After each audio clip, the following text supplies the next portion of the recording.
Tablesaw is a great machine. In truth, it's the heart of a lot of wood shops. It can rip, it can cross-cut, outfitted with sleds and jigs and things. You can cut joints, you can cut cove moldings, all kinds of stuff. Now the thing is that the table saw is as dangerous as it is useful.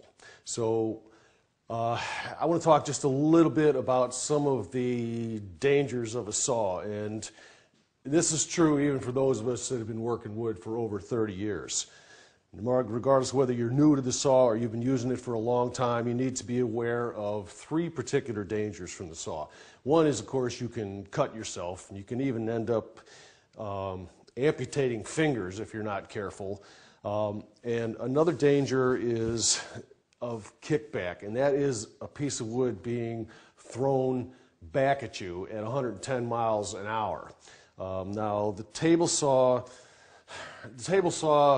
causes anywhere between 30,000 to 60,000 emergency room visits a year, and most of those, in truth, are due to kickback rather than cuts.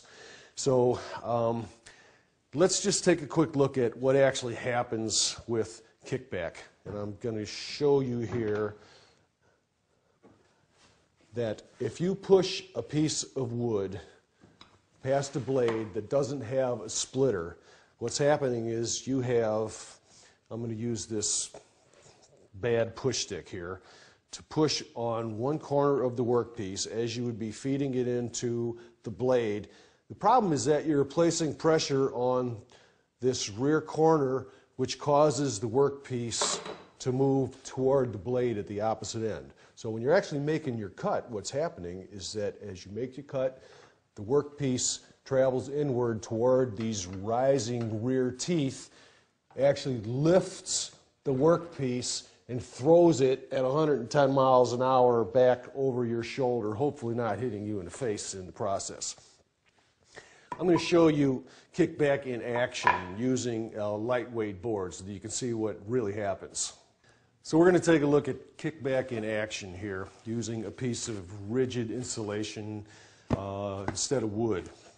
And I'm going to turn the saw on and push this through without a splitter, and what we're going to see is that as the workpiece contacts the rising rear teeth of the blade, it's going to throw the board backward, and it's going to leave an arced scar on the underside telling its story of travel over the top of the blade. All right, so here we go. Pay attention now.